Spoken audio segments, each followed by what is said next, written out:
Bursa transfer selalu punya cara unik menenun takdir. Manchester United mendadak memoles lagi memori lama mereka pada sosok Carlos Baleba.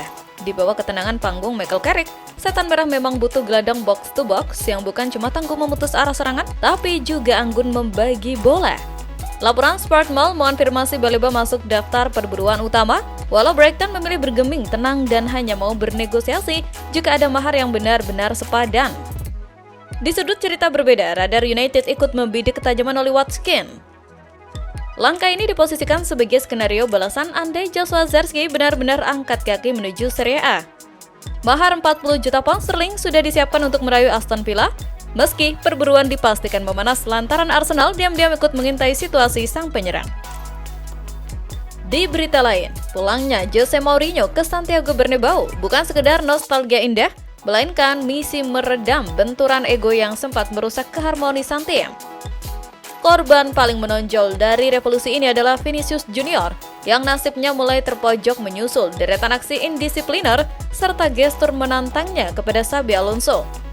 Kendati Mourinho mengindikasikan ingin mempertahankannya, Florentino Perez dikabarkan siap melepas Vini di angka 160 juta euro.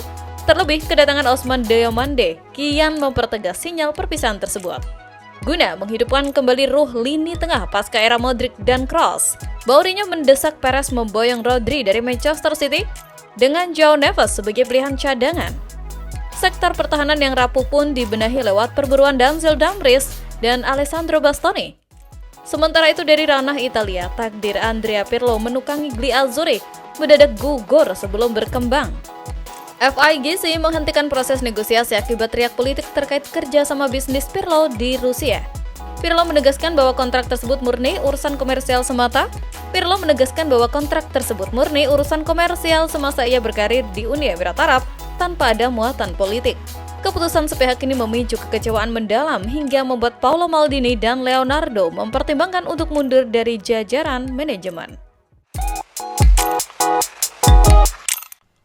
Lini tengah MU mendadak sepi sunyi usai Casemiro cabut. Meski sudah mendaratkan Andre Santos dan Tielemans, rasa haus setan merah belum tuntas. Kompas mereka kini mengarah ke Manu Kone yang tampil menyala bersama Prancis di Piala Dunia 2026. Masalahnya, AS Roma mematok harga 1,2 triliun, angka yang bikin manajemen MU mikir keras. Demi menghemat uang cash, nama Marcus Rashford disodorkan sebagai alat tukar. Namun, Roma pusing melihat gaji Rashford yang terlampau tinggi. Mereka cuma berminat meminjam, itu pun menuntut MU tetap menanggung sebagian besar gajinya. Situasi internal MU pun makin riuh dan terbelah. Di satu sisi, kesepakatan personal dengan Kone sudah tercapai, tetapi di sisi lain, sebagian petinggi malah ingin banting setir ke Carlos Baleba milik Brighton, walau bandrolnya menembus 2 triliun rupiah. Di tengah pusaran ini, Michael Carrick hanya meminta publik untuk bersabar menanti amunisi baru yang masih menikmati sisa liburan. Berita selanjutnya, Real Madrid kalau sudah bergerak memang sehalus angin sore, tetapi efeknya sungguh mematikan. Tanpa rumor berarti, mereka mendadak membajak Yan Diomande dari RB Leipzig. Padahal sang wonderkid sudah hampir jadian dengan PSG dan terus dibayangi Liverpool. Madrid langsung melempar proposal 100 juta euro. Walau tawaran awal ditolak Leipzig yang meminta 130 juta euro, Perez siap maju lagi dengan angka 120 juta euro. Taktik senyap ini jadi bukti betapa dinginnya Madrid dalam mengamankan target utama. Namun, kedatangan Diomande diyakini bakal memakan korban di lini depan. Jurnalis Pepe Alvarez memberi sinyal akan ada perpisahan yang menyakitkan. Vinicius Junior disinyalir bisa jadi tumbal jika negosiasi kontrak barunya terus menemui jalan buntu. Celah panas inilah yang diam-diam dimanfaatkan Arsenal untuk bisa siap siaga memantau situasi Vini. Menurutmu, MU lebih mending memboyong Kone atau Baleba? Dan apakah masuk akal kalau Madrid tega mengorbankan Vini demi Diomande? Tulis pendapatmu di kolom komentar. Pintu Old Trafford yang tadinya terkunci rapat mendadak kebuka lebar. Manchester United dapat angin segar setelah Real Madrid melunakkan sikap soal masa depan Aurelien Tchouameni. Gelandang Prancis itu kini siap disulap jadi kepingan terakhir lini tengah setan merah dengan mahar sekitar 68 juta pound sterling. Madrid sengaja melepasnya demi mengumpulkan modal untuk memboyong Rodri dari Manchester City. Meski Jose Mourinho awalnya ingin mempertahankan Tchouameni, prioritas El Real berubah drastis demi Rodri. United yang baru mendatangkan Yori Tielemans dan Andre Santos memang butuh sosok kokoh untuk menggantikan Casemiro sekaligus menutup cedera Manuel Ugarte. Di sisi lain, situasi ini menguji ketenangan Enzo Maresca di City. Rodri yang baru membawa Spanyol juara Piala Dunia 2026 dikabarkan enggan memperpanjang kontrak karena ingin pulang ke Madrid demi alasan keluarga, bahkan agennya sudah bertemu petinggi El Real. City sendiri bersiap mematok harga di atas 70 juta pound sterling sambil berburu talenta muda seperti Ayo Buadi. Maresca berusaha santai menanggapi rumor tersebut, tapi efek dominonya jelas. Begitu Rodri mendarat di Bernabeu, menit bermain Tchouaméni bakal terkikis dan itu sinyal hijau yang dinantikan United.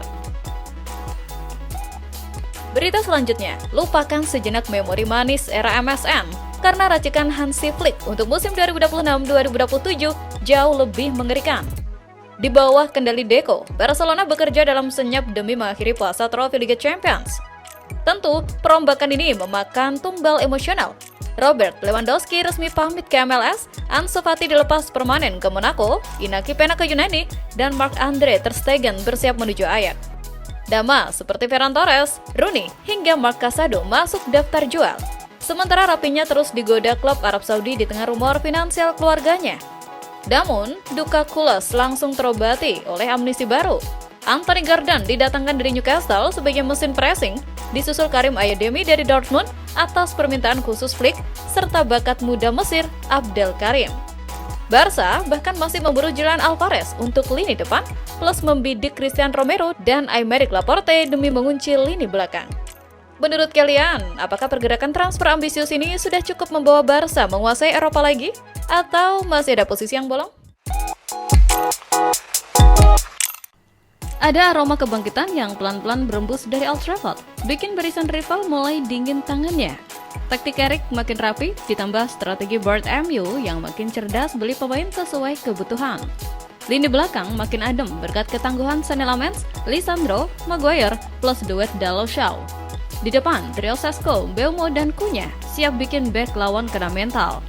Gak cuma skuad utama yang mewah, Fajar sang masa depan, setan merah juga lagi benderang. Pas melibas Rosenberg, bocah akademi kayak Selaisi, Jacob Dwevani, Harry Amos, dan Ethan Williams, Joshua Jarski, sukses pesta 5 gol.